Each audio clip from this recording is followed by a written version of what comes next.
DTV Odia देखिवा पाई subscribe करंतु एवं bell icon को मध्य दबाई दियंतु। जय जगन्नाथ। मु ज्योतिर्विद डॉक्टर भवानी शंकर महापात्र आपण मानकु भाग्य दर्पण कार्यक्रम स्वागत जनाउछि।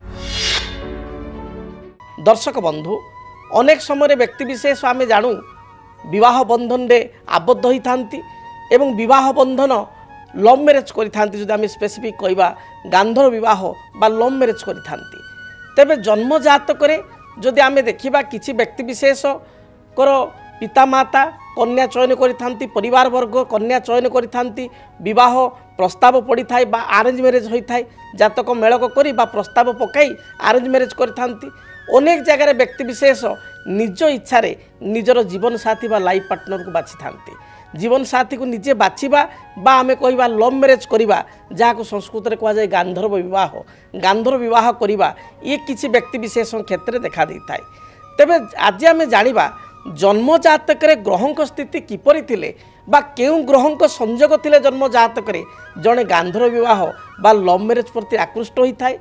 द्वितीयतः आमे जानिबा बेले बेले आमे देखु लाइक करी बा लव करी रिलेशनशिप मध्य भांगी जाय थाए। विवाह पूर्वरु ये विवाहर रूपरेख नहीं पारि न था एवं आमे कहबा ब्रेकअप हो जाए था। आजिकल पिलांको लैंग्वेज रे ब्रेकअप हो जाए, विवाह करिवे माने चॉइस करिवे पसंद करिवे किंतु कि दिन पर ब्रेकअप हो जिवो आ बाहागर से जगह हबो नाही।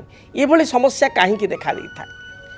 शास्त्र सुंदर भाव रे कहा जाए विवाह कारक ग्रह होचंती शुक्र। जदि शुक्र शनि एकत्र जातक रे जेकोसी भाव रे रहितांती, जदि आपण माने लव मैरेज करि सारिचंती बा आपण माने काहाको भल पाउचंती ताले निज जन्म कुंडली को आगो देखंतु, निज जन्म जातक को आगो देखंतु। जन्म जातक रे जदि शुक्र एवं शनि एकत्र रहिचंती, जदि जन्म जातक रे शुक्रं को शनि देखुची, शनिकर दृष्टि होउची तृतीय निज स्थान ठारू तृतीय सप्तम दशम।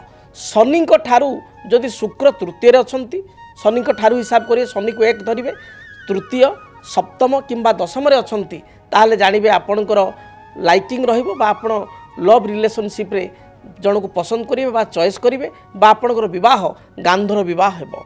सुंदर भाव रे शास्त्रे कहा जाईछि नाना जाति बधु संगी कामेश शनि विक्षिते भृगुणा शनि संतुष्टे गांधर्व विवाह जायते नरह। भृगु अर्थ होचंती शुक्र।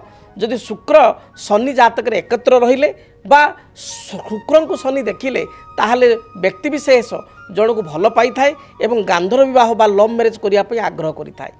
सेहि भली भाव रे जदि जन्म जातक रे मंगल एवं शुक्र एकत्र रहितांती गोटे कुंडली रे एवं शनि तांको देखु थाए, ए परिस्थिति रे मध्य व्यक्तिविशेष लव मैरेज करि थाए बा गांधर्व विवाह सुनिश्चित करि थाए। मात्र एभली क्षेत्र देखा दिए गोटे जगह भल पाई कौन कारण अप्रीतिकर परिस्थिति से विच्छेद हो द्वितीय स्थान में पुणी भल पाई द्वितीय जगार बहागर होता है बा विवाह बंधन में व्यक्ति आबद्ध होता है।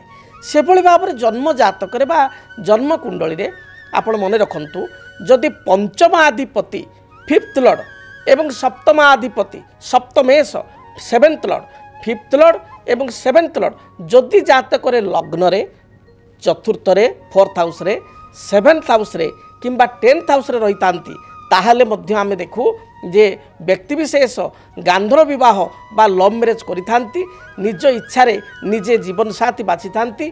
पुओटी हेतिले निज इच्छा रे जीवन संगिनी बा पत्नीटी निजे प्राप्ति करिथाए, झियोटी हेतिले मध्य लाइफ पार्टनर बा स्वामी को निज निज चॉइस रे वर्ण करिथाए। एभली जातक रे थिले। द्वितीय प्रश्न को आसीबा बेले बेले लाइकिंग जणे जण को करुथाए भल पाउथाए एवं विवाह पई कमिटमेंट सेमान देई थांती। विगत 5 वर्ष 7 वर्ष 8 वर्ष 10 वर्ष भल पाइया मध्य थाए, हठात ता विवाह रूपरेख नहीं पारे नाही, ताहा केउ कारण होई थाए।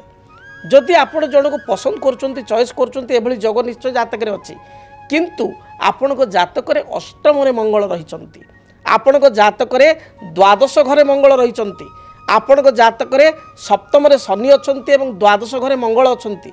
ए परिस्थिति रे कोन हबो ना आपण भल पाइबे एवं भल पाई विवाह करने आग्रह करेंगे, पुओ झील भितर सुसंपर्क थिबो, मात्र परिवार लोक राजी हेबे नाही।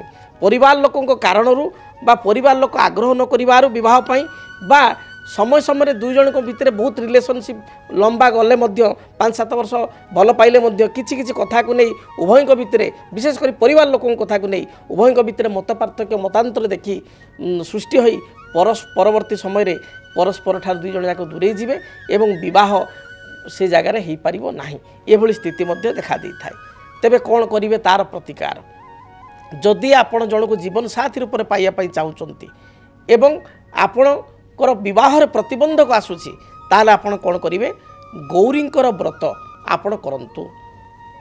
गौरी होचंती किए ना शिवंकर पत्नी बा आमे तांको सती कहिता गौरी कहिता माँ पार्वती कहिता तांकर व्रत आपण सोमवार ठारू आरंभ करेंगे शुक्ल पक्ष सोमवार ठारू आपण गौरी व्रत आरंभ करंतु अर्थात सोमवार शुक्ल पक्ष सोमवार दिन आप देवालय को जातु शिवालय को जातु महादेव को दर्शन करंतु माँ गौरी को बा पार्वती को दर्शन करंतु।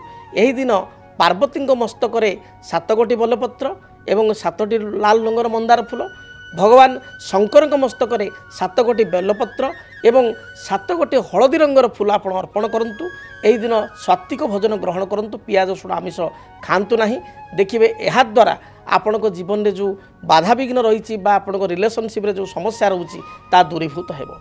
से भाई आउ एक महा उपाय होची आपण शुक्रंग प्रतिकार करेंगे गोटे मासपन्नी वृक्ष आपण कुंडर लगाई चंदन सिंदूर दीप धूप धला रंगर फूल दे आपण पूजा करंतु। मासपन्नी वृक्ष को देखिए आपण वैवाहिक जीवन में हो बा आपण जन को लाइफ पार्टनर हिसाब से चाहूँगी भल पाउछंती किंतु से समस्या रोची ताहले एभली क्षेत्र में आपणकर समस्यार समाधान हेबो। गांधर्व विवाह पर आग्रह करुथिले गांधर्व विवाह करिपारिबे बा लव मैरेज करिपारिबे। तेबे मु आपन को एज एस्ट्रोलॉजर हिसाब रे कहिबी आपण काहाकू भल पाइले मध्य बा भल पाई आपण किछि कमिटमेंट विवाह पई प्रतिश्रुति दबा पूर्वरु थरे पुओ झीकर जातक आप मेलक करंतु निज निजर जातक मेलक करंतु एवं आपणकर जातक जदि किछि दोष दुर्बलता रही ताकू जानी तार प्रतिकार करी आगको बढ़ंतु देखिए दाम्पत्य जीवन पारिवारिक जीवन सुखमय हेबो। जदि आपणक जीवन रे व्यक्तिगत पारिवारिक समस्या कर्मक्षेत्र नियुक्ति वैवाहिक समस्या वास्तु दोष एवं माली मकदमा आदि समस्या थाए ताहेले समस्यार समाधान और परामर्श पाई आमको जोगाजोग करंतु। ज्योतिर्विद doctor Bhabani Shankar Mahapatra Budheswari colony plot number 26 भुवनेश्वर। Phone number 9776833302 9439444924। आमर वेबसाइट www.srijagannathastro.com। DTV ओडिया देखिवा पई सब्सक्राइब करंतु एवं बेल आइकन को मध्य दबाई दियंतु।